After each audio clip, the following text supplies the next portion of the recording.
agora nós estamos recebendo aqui o deputado Elias Vaz, que vai falar um pouco sobre a política local, né? Nesse momento de eleições municipais, agora Iris Rezende já está aí se desfazendo, né, do seu mandato, falando que não vai candidatar à reeleição, e nós vamos ver o posicionamento dele. Bom dia, deputado, bem-vindo de volta. Bom dia, é um grande prazer estar aqui podendo conversar com vocês. O problema, por exemplo, da mobilidade urbana é um exemplo concreto, né? Piorou bastante, né? Eu penso também que a questão da drenagem urbana também, que é um outro problema grave que nós temos, a questão ambiental. Só isso para citar algumas questões que eu acho que agravaram mais desde aquela época. Não sei se o Luiz César concorda, mas da época que nós éramos o vereador para cá, eu acho que sucessivas administrações, eu acho que foram, na verdade, não dando a devida importância para situações como essa, que, na minha opinião, acabaram piorando, né? Assim, na questão da educação, por exemplo, a universalidade hoje, por exemplo, tem muito mais crianças na sala de aula, tem muito mais crianças hoje no pré-escolar, mas ainda falta uma quantidade, mas para aquela época o número percentual era muito maior de crianças que estavam fora da sala de aula. Então teve coisas que melhoraram, outras que, na minha opinião, pioraram de lá para cá.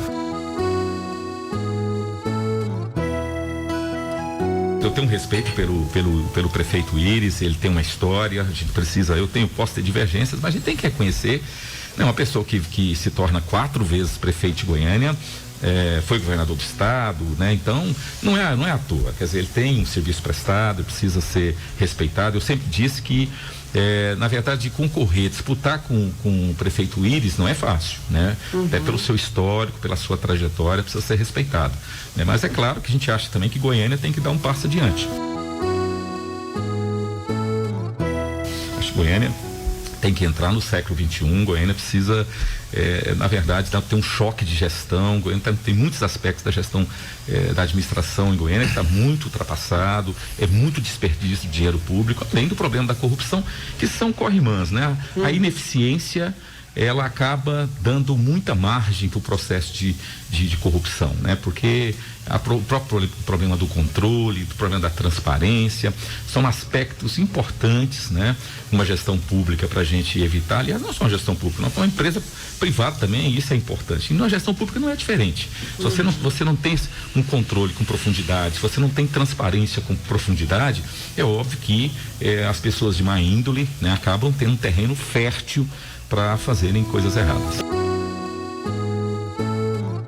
Primeiro eu quero registrar aqui que uma coisa que eu sempre manifestei contra é essa história do poder público gastar um dinheirão para fazer alguma obra e depois privatizar. Outra coisa é você fazer isso, faça um investimento e você vai poder explorar.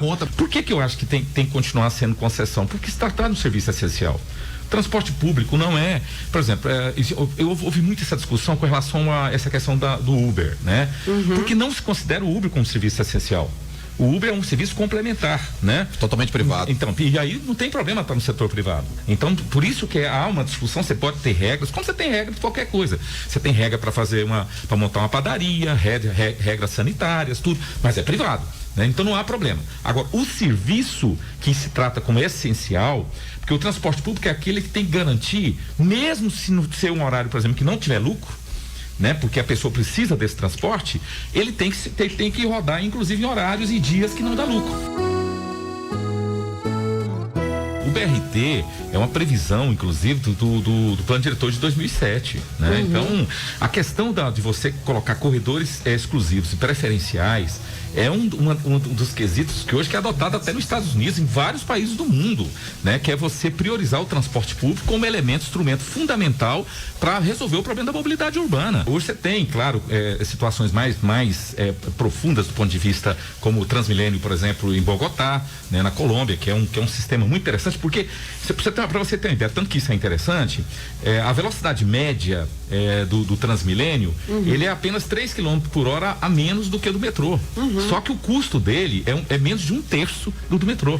Então, se você colocar custo-benefício, hoje, por exemplo, a maioria do mundo está adotando essa questão dos corredores por uma questão de custo-benefício.